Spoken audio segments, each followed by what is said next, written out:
in 1994 and was on the faculty of the MIT Sloan School of Management until 2002. He's the non-executive chairman of the Brand Inside and co-founder of Compasso. For the past 21 years, he has advised and taught executives from high-tech startups to over 30 of the global Fortune 500 companies. As well as advising in the commercial world, Professor Tavassoli has written over 40 research articles, which during last year included employee-based brand equity, why firms with strong brands pay their executives less, the influence of selective attention and inattention to products on subsequent choice, product failure is a moment of truth, and firing up your neurons of choice. Nader is a recipient of the London Business School's prestigious Excellence in Teaching Award and teaches on our flagship executive programs, the Senior Executive Program and the Transition into General Management. Details of these courses and Professor Tavassoli's other publications are of course on our website, and contact details for more information will be posted at the end of this webinar. I shall now hand over to Professor Nader Tavassoli.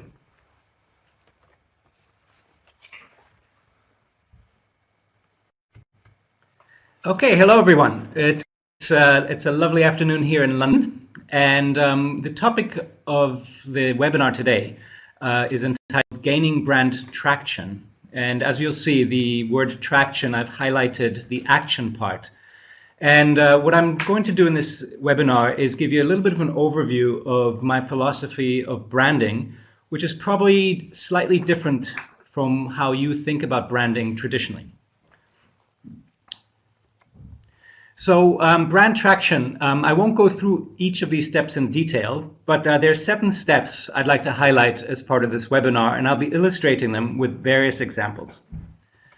Step number 1, which is probably fairly obvious to everyone who's ever gone through any change management process, it's got to be top-led, which means you need a vision from the top.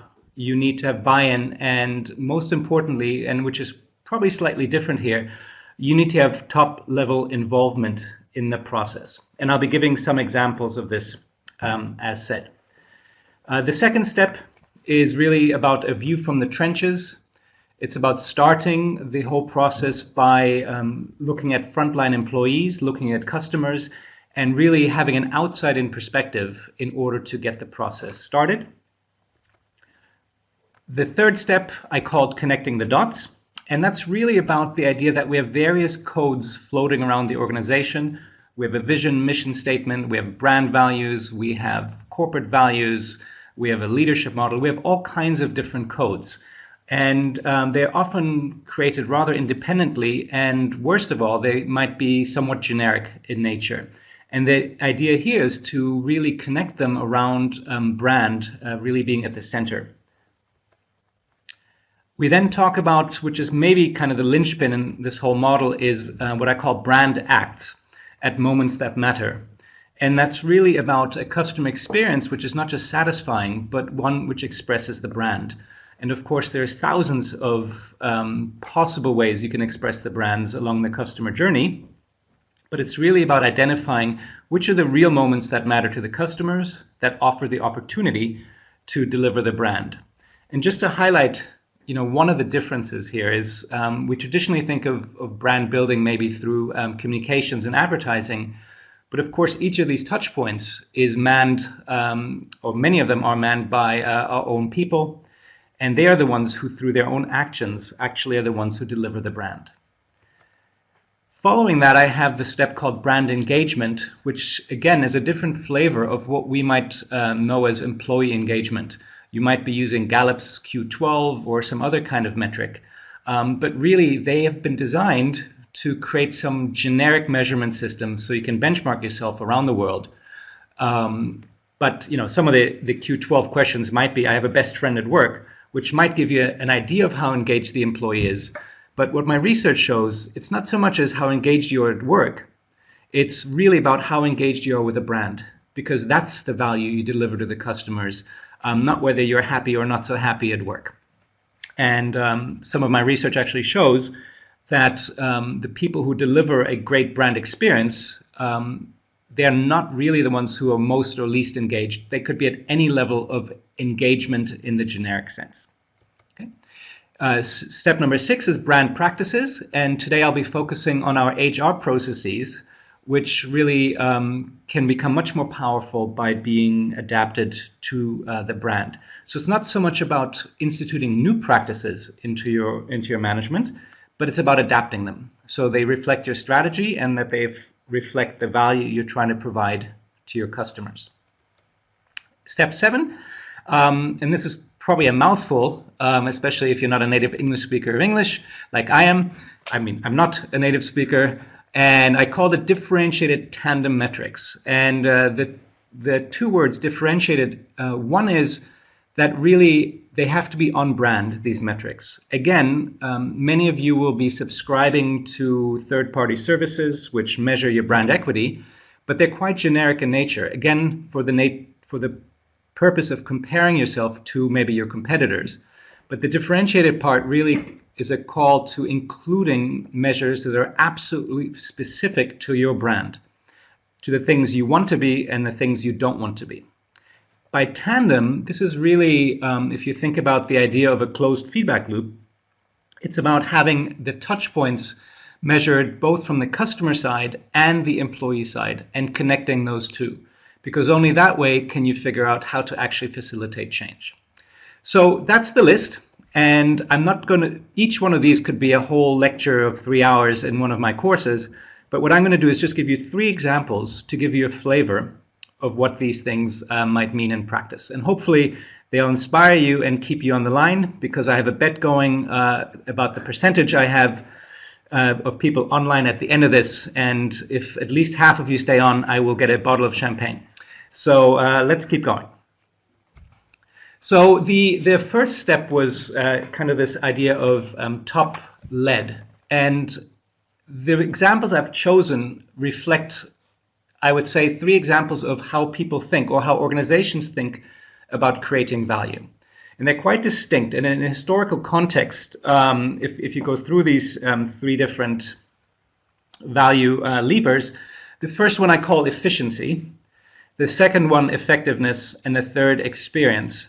And just to put it into context, the efficiency aspect has dominated business thinking from the Industrial Revolution all the way up to, I would say, the 1950s, where the constraints in business were really about being able to create supply.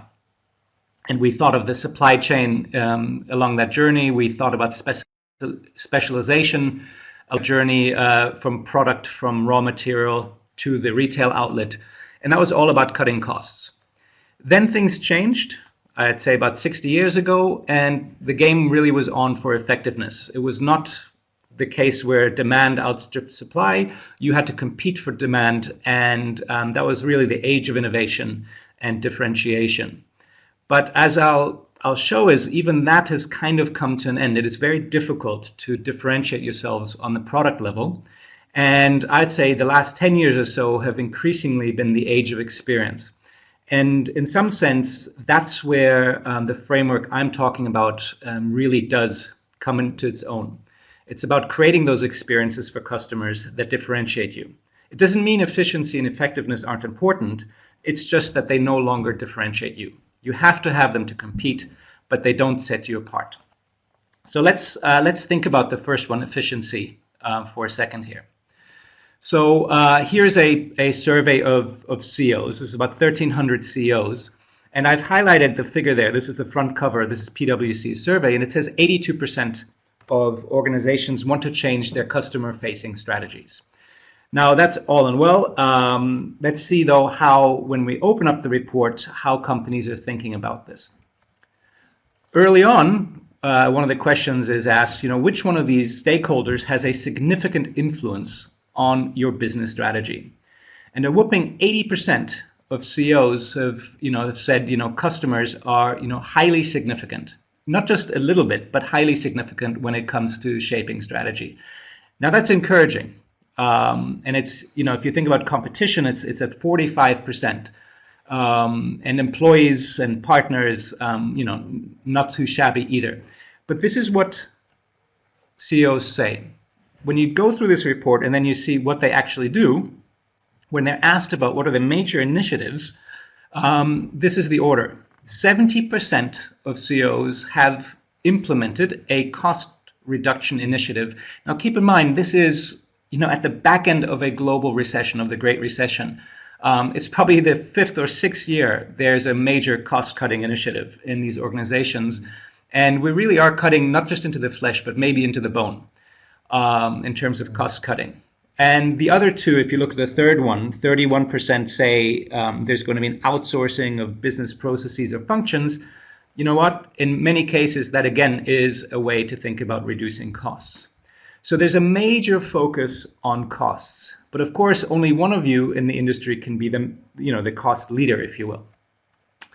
But in terms of branding, the cost gurus are actually fantastic. Re-engineering the corporation, major bestseller. I think most of you can read Greek, Six Sigma, TQM, Total Quality Management, and some of you can even read Japanese, because that says Kaizen. Now, all of these are processes which are not designed just to cut costs, but in practice, that's exactly what they are. They're cost-cutting initiatives. So let me show you some of the problems here. So here we have just a chart. Imagine this is the Great Recession I just talked about.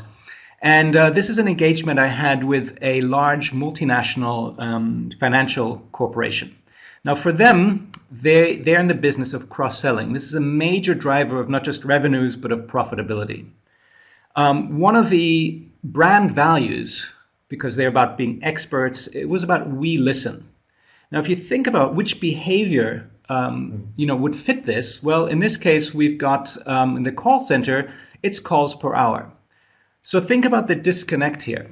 And this is about connecting the dots in some sense, right? Our business model is about cross-selling. Our brand is about listening, yet we reward our employees for getting rid of the customers as quickly as possible. The same organization had a corporate value of integrity and another brand value which was around trust, which was badly damaged during the financial crisis. Yet when I was at their corporate training headquarters, where they send executives, not criminals, well, some of them might be, but executives, and they had these types of coat hangers. These are nail hook coat hangers, which are of course there to prevent theft. Or at least if you steal them, they won't be so useful back at home. So if you think about this disconnect between business brand and behavior, if you have an overt cost focus which dominates organizations, it's very hard to actually deliver on a customer-facing brand, unless you are the low-cost leader, and that's the only reason why people buy you. So that's the disconnect on the cost side. This is Oscar Wilde's quote, which I'm very fond of. And in one of his books, he asks, who is a cynic? And the answer is a man who knows the price or the cost of everything and the value of nothing. So the example I'd like to give you is actually one I thought of a commodity market, because some of you might be saying, well, this is all good and well for, maybe Disney or some of those, really high-end consumer products. To get away from a cost focus. But here's Town Gas in Hong Kong. And here's just an idea of some of the customer touch points. These are touch points, you might say, along the customer journey. And these, of course, are manned by people. And the cost focus, and by the way, they have about 3 million customers, and they touch them about 12 million times a year. So about 4 times each per customer each year. Now, what they've done, this is an example of one of the apps they developed first, one of their first apps, is, you can read your own meter. Fantastic. It's probably good for the customer. They don't have to be there to open the door for someone, but the main purpose was to reduce costs. So that was the focus of the company. Now, they're in a market where their main competitor is electricity. And they're also in a market which, like most markets in the world, might be deregulated. So top-level management thought, the cost game certainly is not going to protect us in the future. So what can we do? And the first step was really to understand their core customers. And they'd never really asked the question, well, where do we make most of our money?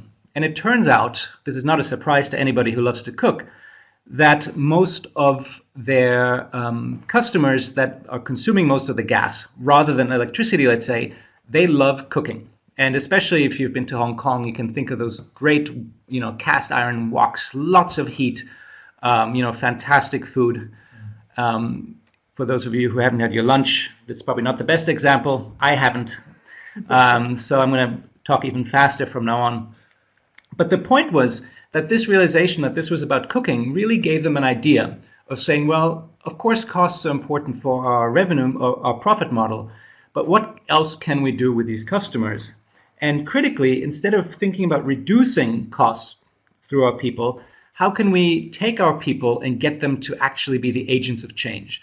So all those people who are on the phone, the people who come into your homes for the safety checks, for the service, the installation, they're touching the customers firsthand. As a matter of fact, they're touching the customers more than the appliance manufacturers are touching the customers. And these really are sources of knowledge. So this is really the view from the trenches. And of course, these people have to be retrained, and you have to have a way of feeding back the knowledge into the organization. But that's exactly what this company did. And I think you'll be surprised at what they've been able to do on the back of that knowledge. So here's the first thing. They first said they were going to be excellent in service. And the service really is what turned this around. But it went way beyond just providing good service. So the next app, here's the example of the apps. Of course, there's service on it, but you'll see right below service, there's recipes. Why? Because for our core customers that are now the ones that are most important to define the brand, right? Some of the customers, and this is not just in terms of revenue, it really is to highlight what this brand is about. We have to be very, very close to these customers. Well, they love to cook. And I've talked to old ladies in Hong Kong who love to cook, and they love this brand. Not based on this app, but based on everything they've done since. So here's an example of one of the recipes. Then they decided to have if you think about the Nike flagship store, well, here's a gas supplier. They have a Hong Kong restaurant called Flame, where they have fantastic food, where they have cooking classes. They bring in chefs from around the world and hold events. Everything to activate the brand. They then decided to launch their own appliances, and they've also partnered with appliance manufacturers. They launched, based on their knowledge and learning, they launched their own line of kitchen, not just appliances, but kitchens as a whole. As you'll see, they've won awards for both the appliances and the kitchens. They have now, if you think about what do they really own, what is at the core of their brand, it's the customer relationship. And they even sell them household insurance. They're so trusted that they sell that they have one of the leading credit cards in Hong Kong. And so their whole business model has been turned around from being highly commoditized to highly differentiated. And here's an example. This is coming up in March of this year. You can even get a diploma in culinary arts. Now, you might think this is ridiculous for a gas supplier, but think about the alternative. Think about competing on cost, being deregulated, and having to convince customers to stick with you because you're cheaper. Instead, what they have done is they've created a completely different brand. And here's an idea of a commercial that they're showing for one of their cookware.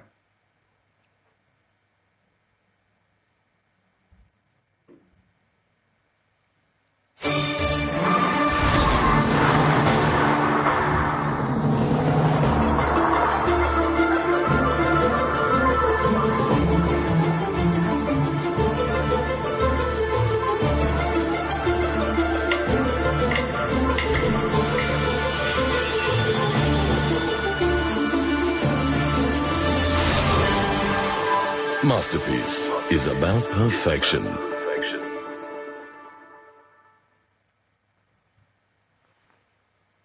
Okay, so quite a different kind of commercial than you would get from your regular gas supplier. And here's just a list of some of their awards. They're now in their 5th year of this turnaround. The top left-hand corner, they started out winning the service awards.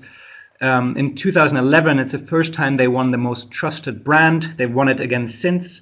They've won all kinds of awards, including by some award providers, the Company of the Year, the white collar's most favorite brand, which of course, lots of cooks in that segment, but also in their B2B segment. So not just with consumers did they win awards. They won all kinds of knowledge awards, meaning how do we take advantage of our customer knowledge? After sales service, best apps, best restaurant in terms of Western cuisine. And also as part of this, and I want to highlight this, they're one of the most family-friendly employers. And what's very important here is this is not just an outward-facing exercise. It really started on the inside. It started with their employees, getting their knowledge, their ideas, and really turning around the culture of the place in order to create a brand externally. So in terms of my brand traction model, just a couple of highlights from what I talked about. Not only did senior management start this, but they continue to be involved. And all senior managers are part of customer-focused teams, and they visit customers twice a month. And I see this in organization after organization, is you cannot be making strategic decisions, leading the organizations without spending face-to-face time with your customers. The view from the trenches, some of the changes they made, they have a 24-hour service hotline, and they have 5 different languages for each of the major ethnic groups in Hong Kong. And they have a real knowledge system in place in order to garner that field data and turn it into connecting the dots. Just some examples here. In order to kind of be singing of one hymn sheet to communicate better, they have a flatter organizational structure. And they've organized around the various customer segments, the business segment, and also for their sort of, the people who love to cook, their primary segment. They brand acts. I've already highlighted some of the moments that matter, but that includes at each of the visits, the service technician will not just check the equipment. They have a series of questions they can ask, they can engage, they can give certain tips for cooking. If they see that the appliance is very dirty, they can give clips on cleaning, and they can really engage with their customers. And of course, with Flame and the apps, Flame being the restaurant, they have all kinds of other signature interactions. The engagement is really about having a continuous culture change program and continuous training that gets their people engaged with the brand, not just their jobs. The brand practices, they have new values which are customer focused, and they've really empowered the front line to make decisions then and there on the spot. And the front line certainly feels empowered that their knowledge has taken the company to where it is. In terms of the tandem metrics, it's all about follow-up calls with the consumers, maybe after a visit, after a phone call, through a closed feedback loop, and then connecting that to what we know about our own employees. And now you can understand the link between employee engagement and customer engagement as well. Okay. The second value driver I mentioned was effectiveness. And what I've done here is I've given you a snapshot of what some of you will recognize as, I'm giving you a few seconds to think. I once had a participant say in my class, a fish. I don't know where he came up with this, but it's not a fish. It's Michael Porter's value chain. And this was really kind of at the back end of that effectiveness focus, which was the switch from the supply chain, which was all about creating the same level of output with less input, to thinking about, given a level of input, how can I increase the output? So it was really a different way of thinking about the world. And Michael Porter is somebody who summarized this, this decades of change in industry rather well. So I'll come back to this value chain, but I thought I'd give you an example of effectiveness, how we think of it maybe on the product level. Now, one of the first companies I spent time with as a professor, this is when I was at MIT, we were right across the river, the Charles River in Boston. We're in Cambridge, and on the other side was the Hancock Tower, which is where they had Gillette's global headquarters. And this is one of the early Gillette products. I spent about 3 weeks with them one summer. and I'll come to what I was doing with them then. But you can think about the innovation from an effectiveness standpoint. What's better than one blade? Well, they came up with 2 blades, which was absolutely fantastic. And you might remember those old ads when the first, blade lifts the hair gently out of the follicle. The second one, cuts it off, and then the rest of the hair disappears below the surface of the skin. Super smooth baby skin. So then it took them 7.5 years and several hundred million in investments to come up with 3 blades. Now, this is absolutely fantastic because, 3 has to be better than 2. Now, I'm not sure what the third one does because, as far as I could tell, the hair, disappeared below the surface of the skin, but maybe it's for exfoliation. That's not really the point. This is when I actually engaged with them at this point in time in the late 80s, because within months of them coming up with third blade, they were out-innovated. Schick, some of you might know them as Wilkinson, came out with the Quattro, 4 blades.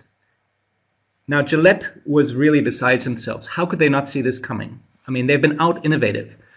3 blades, 4 blades absolutely has to be better. So, they went back to work, and it only took them 5 years, but wow, diffusion. 5 blades, actually 6, technically speaking. That orange part at the top has another one. And it's probably late enough after my engagement with them, but I actually came up with an idea for them, and you might see it in the future. Okay, you're hearing the laughter, not of myself laughing about my own silly joke. That's the other people in the room here. So that was the effectiveness viewpoint, but you can see how difficult it is to actually differentiate yourselves. That was a bit of a silly example. Here's an example of financial services. If you go to moneysupermarket.com here in the UK, right, you get offers which are exactly the same. The same interest rate, the same payment terms, everything is the same. There's very little differentiation. Here is, Head and Shoulders and Boots, which is one of our, retailers here with their store brand. I'm not sure which one's which, and I actually like the Boots look a little bit better than the Head and Shoulders look. Here's, I'm involved in the luxury sector. As I said in the beginning, I started the Walpole program here, and I had the LVMH luxury brand forums. And, in this sector, Valentino, Paris Hilton, I'm not sure you could tell without seeing the label. The same for Forever 21 and DVF. And, I thought this was quite a humorous moment when Apple showed the judge how similar Samsung looks to Apple. And even here in the high-tech sector, we're getting a very similar look between products. You even have a brand like Aldi. If you look at the products on the left and the right, they all look very much the same. Now, they're almost half the cost at Aldi, but really it would be very hard to tell the difference either in looks and probably also performance. And so here's an ad. I think we'll come to the example. The next example is Pampers, but here's an Aldi ad for Pampers.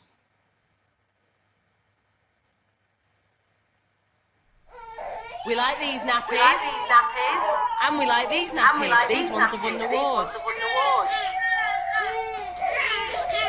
I like these.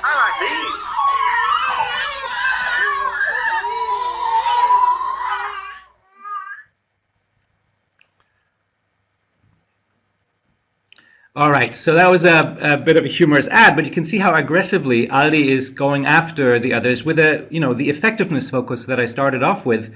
I mean, the efficiency focus, that's what they really focus on. And it's very hard to actually be more effective than any Aldi product.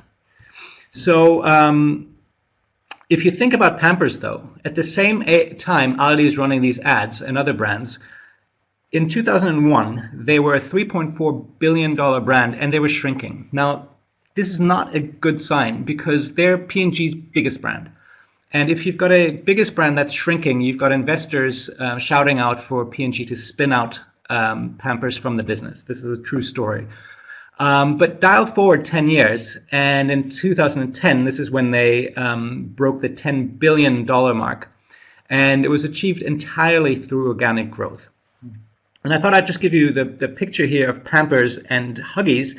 Huggies actually overtook Pampers in the US, and sold more diapers than Pampers. But I'm not sure this baby is the baby supermodel. To me, it looks almost the same. But if I'm in the store, I'm really not sure what the difference is here. So just to dial forward though, and this is not 2010, but this is here 2012 in the UK, Kimberly Clark actually pulled Huggies from the market here. Now there's lots of reasons behind this, but one is really the fantastic turnaround that Pampers enjoyed around the world, as I said, entirely through organic growth. So let's see how they did this. And again, it started in a sense with a view from the trenches or the voice of the customer. And the idea was, how can we connect dryness to something that is more meaningful to our customers? Now, they used to connect dryness to sleep, right? Baby's dry, it sleeps, you don't wake up. That's a bit selfish. But when they did their research and really found out what do mothers truly care about, well, they were obsessed with baby development. Some mothers were actually seen having, headphones on their bellies, piping Mozart to their babies because they knew that would increase the, the neural connections the unborn baby would develop. They were also thinking of baby development from baby to toddler as stages. And these are quite powerful insights, as you'll see. And by the way, if you're wondering what that child is up there, that's baby Einstein. That's how Einstein looked when he was a child. So that's the baby genius. And the other thing is, of course, the mothers felt insecure about whether they're doing the right thing. And that's the first-time mothers in particular, which is really when you have the chance to make a connection at the brand level, because they're likely to stick with the brand over time. Or if they realize it really doesn't matter, they'll just go with the cheapest. So here's an ad to show you how they took it and said, better sleep is, and this is what the ad tells you.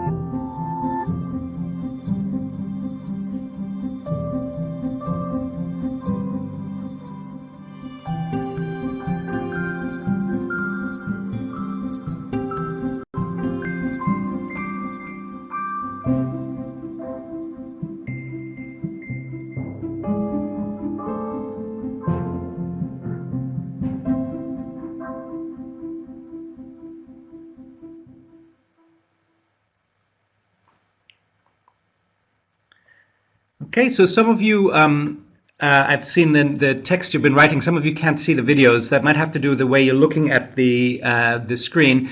But each of them will have, you can actually link to them afterwards on the web. I've given you the links for you to look at them afterwards as well.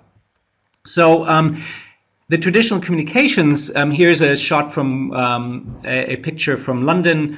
It's all about baby development. This is sort of like the London tube map. These are all the different things baby does during the day. Now that's still traditional marketing. What's less traditional is then they thought about, well, let's create a web portal. And this is pampersvillage.com, and that's one of their early screenshots that they first started. And imagine your brand was at the level of dryness. I mean, you're not going to have a conversation with your customers about dryness, but baby development, well, they are willing to have a conversation, not just with you, but amongst each other. And this portal is actually really appreciated by many mothers I've spoken to. This is the portal today, and you can see here the various products. You can now order photo books through Pampers and all kinds of other services. Now, these are not to make money necessarily. They're not extra lines of revenue. They're really ways of engaging customers. But also directly, they've come up with all over the world, some pictures here from China, from Europe, in terms of engaging their customers about what it feels like being a baby. You see in the bottom right here in China, she's trying to write with this massive pen, because that's what it feels like how you write when you're a baby. All the furniture is super large, to give you an idea of what it feels like to be a baby. Wonderful ideas that came out of that. But more importantly, in the bottom here, after, I don't know, 50 years of having diapers, they'd never really thought about diapers in terms of the stages, and they came out with all these different stages, which now, of course, has been copied by their competitors. But also in terms of the can-do line, it's no longer about dryness. It's about showering. It's about learning to, go to the toilet by yourself, being independent. And their CSR is aligned. It's about children, babies, and in this case for vaccines all around the world. And I'll talk about some of the changes they made. The photo in the top left corner is their headquarters they moved into. Now, Pampers is a wonderful story. And in terms of top lead, I'll just refer you to Jim Stengel's book, Grow. Jim Stengel was the CMO, the global CMO at Procter & Gamble when they did this. And he has a whole chapter devoted to this story as well. A wonderful book for all kinds of reasons. So, but if you want, that's where you can go. In terms of the view from the trenches, one of the things, here's a consumer packaged goods company where they really brought the trenches into the headquarters, and all the consumer research is conducted on site, in the hallways, so to speak. So there's always babies around.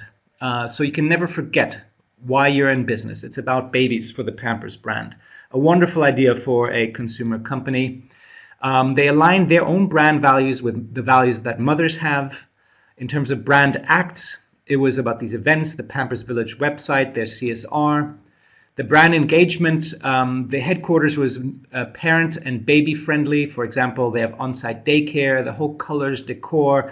The parking spaces that are most convenient are not for the CEO. They're there for expecting mothers. In terms of the brand practices, and this was revolutionary for P&G, they're the first brand to stop doing some of these 2-year rotations. Because if the brand is supposed to be different, they wanted people to really be part of a brand, and they would not rotate them out if they were a good fit. It used to be a very male-dominated engineering culture, and now they hire based on whether you have a passion for babies. Now, this is true even if you're an accountant, not just if you're in the marketing team. And in terms of these metrics, they really went from dryness to good sleep perception metrics as well. Okay, so we're back to the value chain here from Michael Porter, and I just wanted to point out one thing about this value chain, and this is that I completely disagree with this conception of value creation. Now that's a whole nother seminar I could give, but the main thing is if you think about where is the consumer in all of this, well, they're outside. We don't even think of them as a consumer, which is really the consumer experience, but we think of them as somebody paying for the value we created in the value chain. And we even reinforce this if we think about big data. We think about something like the Tesco Club Card and that big data revolution. It's really data about transactions, not about consumption, but about transactions. And that then is fed back into the organization to make all kinds of decisions about the assortment, store opening hours, and so forth. But it has nothing to do with consumption per se, or the nature of consumption. And that's really the point I'd like to make, and is that the real value is created through experience. It happens after the value chain. As a matter of fact, there is no value without the experience. And the example I often give is about Apple. When they came into the smartphone business, Nokia already had hundreds of functions on their phones, but nobody was using them. It was only by making them usable that Apple absolutely revolutionized the sector, and the leaders in the sector, which we had BlackBerry, Motorola, and Nokia, are all but dead at this time. So the example I'd like to highlight here is Southwest. You see their crazy CEO. He's sort of hanging onto the side of a plane here. Well, that's pretty much top lead as far as this goes. And their experience is, they call this the Southwest experience. Actually, these are elements from their website. And it starts out with the little mouse you see here when they go on site. It then goes towards the shopping cart. When people arrive at the airport, there's a little ticket up there as they check in while they're on the flight, and then also keeping in touch. These are all what they consider are moments that matter. And how can we better deliver the brand at each of these moments? Okay, so I'm going to give you just an example of what it actually means to fly on a Southwest airplane, and it's one of the in-flight announcements from one of the flight attendants, and that's about delivering cheerful.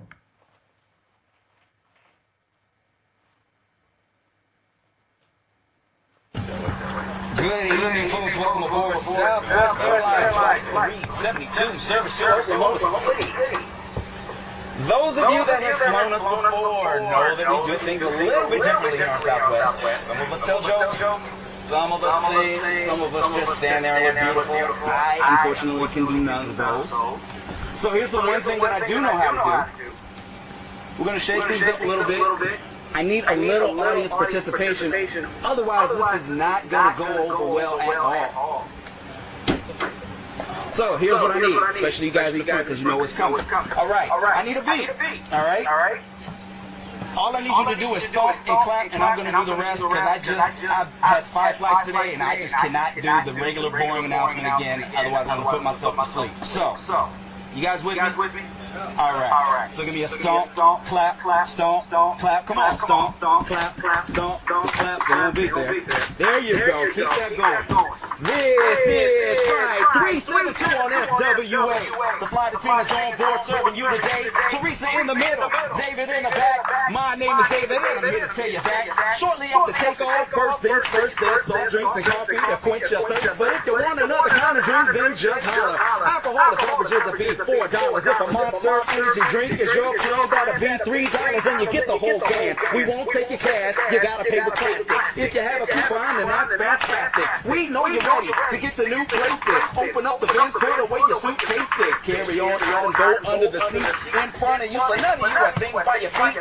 If you have a seat on the road with the exit, we're gonna talk to you, so you might as well expect it. You gotta help evacuate in case we need you. If you don't want then we're gonna reseat you. Before we leave, our advice is put away your electronic devices. Fasten your seatbelt, then put your trays up. Press the button to make the seat back raise up. Sit back, relax, have a good time. It's almost time to go, so I'm done with the ride. Thank you for the fact that I wasn't ignored. This is Southwest Airlines. Welcome aboard.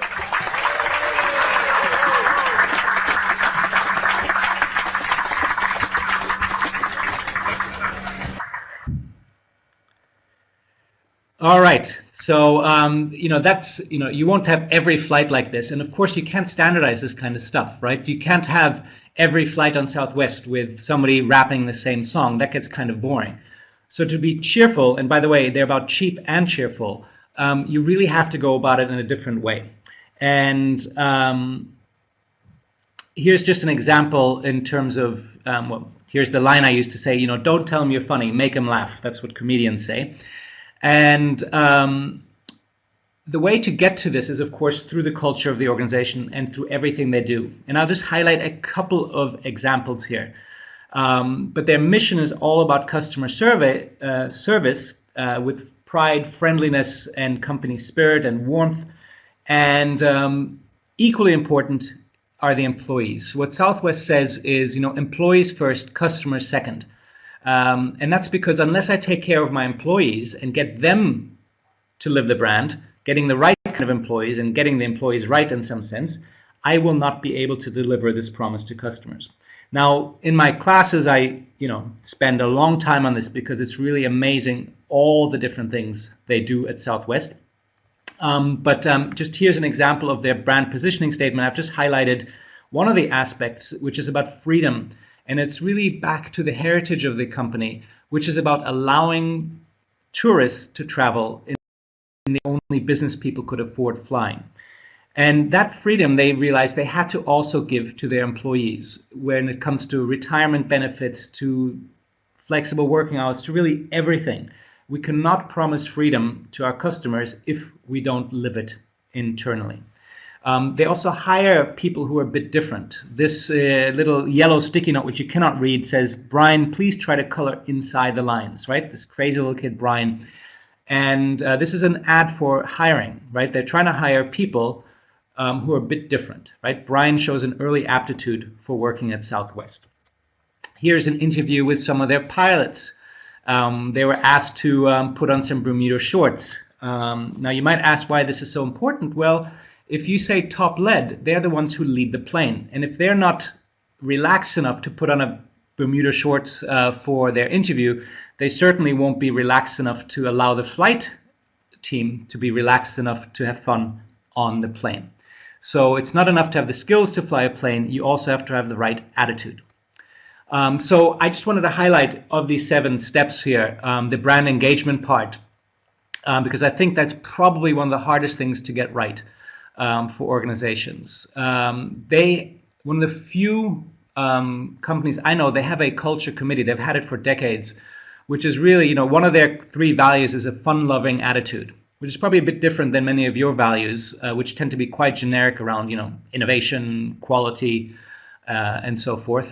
But it's about really living that. And for them, it's important to keep that alive in the organizations. Also, their vendors and their corporate partners go through the culture and customer service aspects of their orientation program. They realize that the mid-management, and I've seen this in many organizations, is actually one of the most important audiences to get right. And they retrain them for over a 3-month period about a decade ago to really get them right. And they called it Quest. And they have Request, which are their refresher courses that managers go through every 2 years. And this is all about attitude, it's about culture, it's not about skills. And even during a merger, and I thought I'd highlight this with Morris Air, they had a whole enculturation process called We're Serious About Having Fun. I've been through several mergers, and it's all about the financial due diligence, it's all about integrating systems, yet half mergers fail, and most of them fail because of culture clash. Yet, most mergers do not pay attention to this either during the due diligence or in the immediate aftermath of the merger. Southwest does. For them, it's very important. And, back to top lead, here is their crazy CEO, their founding CEO, Herb Kelleher, on the cover of a Texas magazine. They started in Texas. And in his words, our people know what needs to be done, and they do it. Our culture is our true competitive advantage. And that's really the main message here, is that to get brand traction, meaning action, the actual behaviors through our people, through everything we do at the moments that matter, culture is the ultimate differentiator for organizations. And that really means a different way of thinking about branding and brand building. So if you think about Southwest just as an example, I love that example because 3 things that differentiate them, right? They are cheap in terms of efficiency. They're on time in terms of effectiveness. Actually, they have to be on time in order to be cheap. That's one of the main reasons they are cheap. And then in the experience, it's about being cheerful. And that's what sets them apart from other low-cost carriers. So in terms of these 3 value drivers, here are some questions or some takeaways I'd like to end with. One is increasingly efficiency and effectiveness are becoming hygiene factors. That means you have to have them to succeed. You cannot be ineffective. You cannot be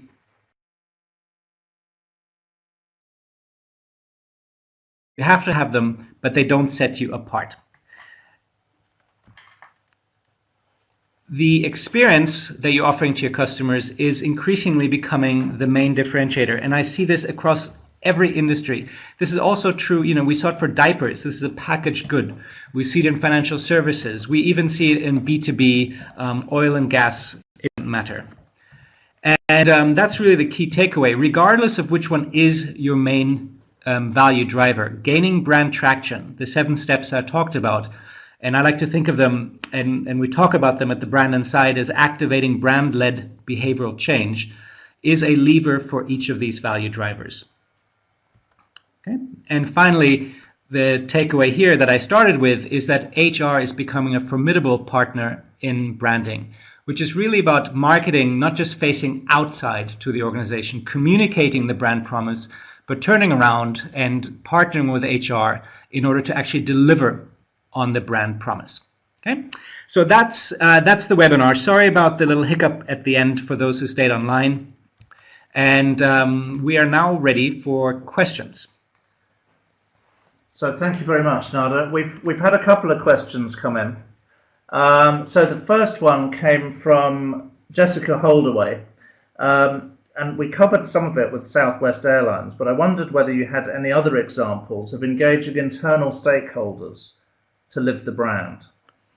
Yes, that engagement process is it's very much at the individual level, and we kind of have a model at the brand inside which we call the 6 A's, but the short version is head, heart, and hands. You first have to get people, to understand what the brand is about, intellectually buy into this, that it's a good idea, and then emotionally engage. And that's really about the purpose of the company and seeing what you are actually doing, and in terms of providing value for your customers, getting an emotional sense for it.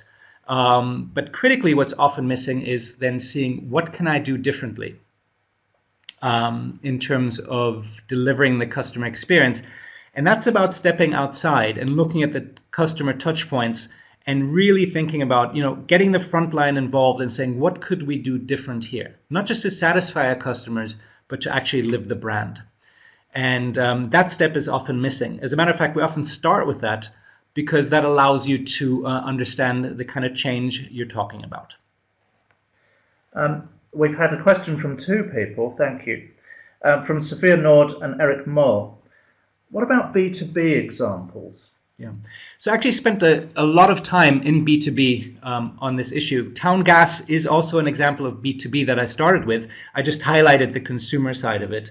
For many years, one of our clients was Ericsson, where it was really about the transformation of the big sort of telco infrastructure provider. How can we engage with consumers in this new world? And we did start it ground up and getting the people on the ground involved in the different locations around the world to think about, what does it mean to be a modern telco infrastructure provider, getting close to the customers, redefining the brand. And then actually they went to headquarters and convinced the top of the organization to think not just about technology, but to think about the customer experience in everything they do. And in partnering with the customers, they actually developed a whole different business unit around new media on the back of this. So, sometimes the brand word gets in the way. I engaged with BP many years ago over this. And, I started my presentation with the slide which says B is for banana. We don't have to talk about brand here. We can just insert the word strategy. When we talk about traction, it's really about getting, execution, getting traction for your strategy. It's just that brand, because it brings in the customer viewpoint from the outside, is a real motivational force, and it keeps the direction focused on where you deliver value. So this applies to any sector, really. So thank you again, Nader, and hopefully that answers your question as well, Louise Ferguson. Just a couple more. So had one, and we haven't got a name for this one, but how to enhance the experience in the FMCG category where the product is first. Yeah, and so that's actually one reason I used the Pampers example. And so there's really two ways to think about it. The first one is, even if you don't have any connection with your customers, you cannot actually develop the right kind of products without understanding the customer. So at P&G, we really had a culture of people in white, lab coats, thinking about, safety, thinking about dryness, and that's what they were excellent at. But without understanding the customer externally, they were not delivering on the right kind of innovation.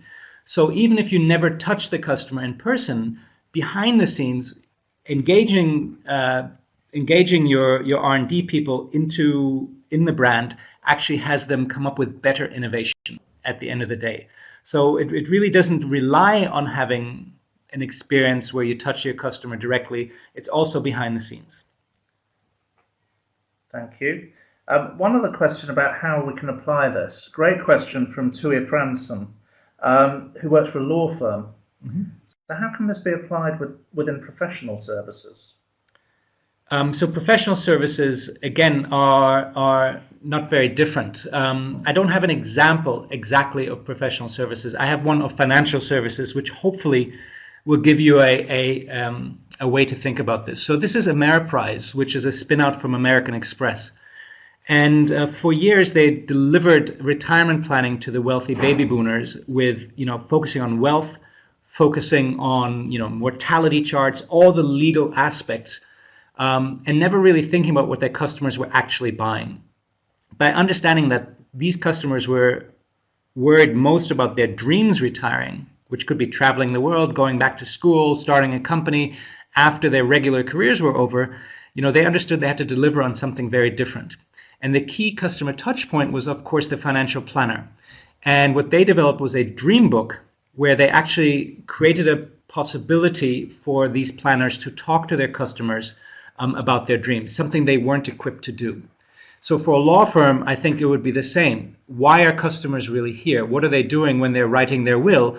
And engaging with customers on a more human level, and then supporting your lawyers in order to act and interact based on that. Thank you very much. I'm afraid that we are now out of time, so I'd love to thank you for your fascinating and entertaining insights today. Thank you very much, guys, and I think I want a bottle of champagne, so I'll be toasting you all. I was just about to say I've got the champagne on ice for you, Nader. So as promised earlier, here are the dates of our future open executive programs, which Nader teaches on. Please do contact us for further information about these or any of the programs in our portfolio, all of which you will find on our website, www.london.edu. If you would like to specifically find out more about the Transition into General Management program, you can sign up for our bite-sized webinar next Thursday, in which Michelle Jess will give an overview of the program, answer any questions, and review the best options for when you apply. You can register either by using the email addresses there or by clicking the link which says register now. Finally, thank you to everyone who's joined us online. Thank you for all your questions and comments along the way, and thank you for bearing with us with the video. Obviously, we're going to send these out, and the links are in the PowerPoint presentation that we will send out. We hope to see you at London Business School very soon. In the meantime, stay in touch and have a great day.